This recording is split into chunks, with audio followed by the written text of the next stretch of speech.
თქვენ უსმენთ ახალციხის დასრულთა განათლების ცენტრის რადიო ედუსტრიმს.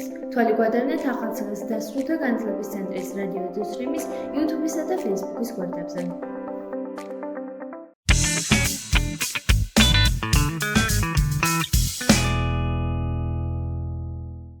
თვალიდან ვიწყებ დიეტას.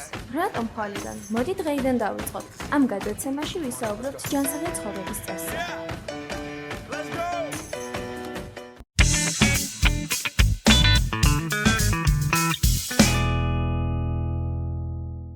შაქარი ერთ-ერთი ყველაზე გავრცელებული ინგრედიენტია ჩვენს ყოველდღიურ ცხოვრებაში. ბავშვობიდანვე გვასწავლიან, რომ ტკბილეული სიხარულთან, დღესასწაულთან და ბედნიერებასთან ასოცირდება. თუმცა თანამედროვე მეცნიერება სულ უფრო მეტ მტკიცებულობას გვაწვდის იმის შესახებ, რომ შაქარი, განსაკუთრებით კი მისი ჭარბი რაოდენობით მიღება, ჯანმრთელობისთვის სერიოზულ საფრთხეს წარმოადგენს. რა არის შაქარი და სად გვხვდება ის? შაქარი არის მარტივი ნახშირწყალი, რომელიც ბუნებრივად გვხვდება ხილში, ბოსტნეულში, რძეში, მაგრამ ყველაზე ხშირად ჩვენ ვიღებთ მას დამატებული სახით: ტკბილეულში, გაზიან სასმელში, მზასაკვებში, პურში და соусებში და თუნდაც ისეთ პროდუქტებში, რომელთაც ტკბილი გემო საერთოდ არ აქვს. ხშირად ადამიანები ვერც კი აცნობიერებენ, რამდენ შაქარს იღებენ ყოველდღიურად. შაქარი სწრაფად იშლება და გლუკოზად გარდაილება, რაც ენერგიის სწრაფ წყაროს წარმოადგენს.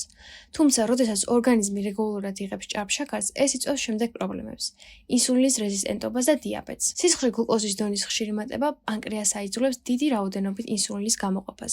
დროთა განმავლობაში უჯრედები ნაკლებად რეაგირებენ ინსულინზე. ვითარდება ინსულინის რეზისტენტობა, რაც მეორე ტიპის დიაბეტის რისკს ზრდის. სიმსუქნე. შაქარი არ იძლევა დანაკლების შეგრძნებას. პირიქით, ხშირად გვიჩენს სურვილს კიდევ უფრო მეტი ტკბილი მივიღოთ. ჭარბი შაქარი ცხიმად გარდაიქმნება და გროვდება ორგანიზმში. კვლევები აჩვენებს, რომ შაქრის ჭარბი მიღება ზრდის არტერიული წნევის, ანთებითი პროცესების და ცუდი ქოლესტერინის დონეს, რაც გულის დაავადებების რისკს ზრდის. შაქარი ბაქტერიებისთვის იდეალური საკვებია, რაც კბილების ნგრევას და კარიეს იწვევს. კანის დაბერება. შაქარი აჩქარებს კანის დაბერების პროცესს, ამცირებს ელასტიურობას და ხელს უწყობს ნაოჭების გაჩენას. ნაბიჯ-ნაბიჯ შეამცირეთ შაქრის რაოდენობა. თუ ჩაის ან ყავას შაქრი ცომთ, სადაც ნელ-ნელა შეამციროთ მისი რაოდენობა, სანამ საერთოდ არ შეწყვეტ დამატებას. დაგეგმეთ კვება წინასწარ, როცა მშიერი ხართ და სწრაფად გინდათ ენერგია, ხშირად ირჩევთ ტკბილეულს. წინასწარ დაგეგმილი ჯანსაღი საკვები კი დაგეხმარებათ ამ ცდუნების თავიდან აცილებაში.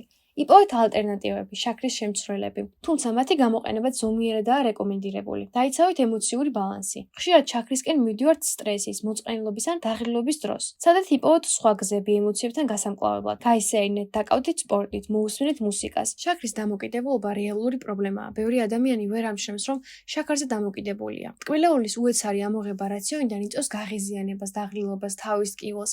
ეს ნორმალურია და რამდენიმე დღეში გადის, თუ ორგანიზმი ახალ რეჟიმს შეეჩვევა. რჩევები შაქრის მოყვარულებისთვის.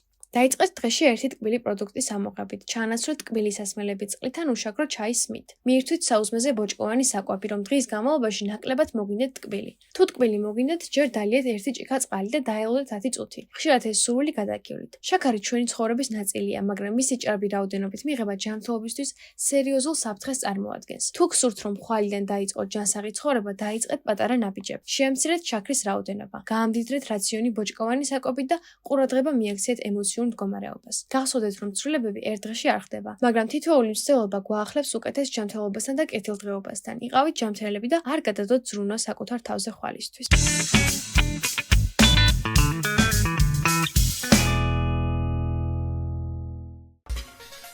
გადაცემა მომზადებულია ახალციხის დასრულთა განათლების ცენტრის მიერ პროექტის რადიოს ძალის ფარგლებში. რადიო ფუნქციონირებს გერმანიის საგარეო საქმეთა სამინისტროსა და ლიბიის საერთაშორისო მხარდაჭერით. თვალი გვადარნეთ ახალციხის დასრულთა განათლების ცენტრის რადიო ედუსტრიმის YouTube-ისა და Facebook-ის გვერდებზე.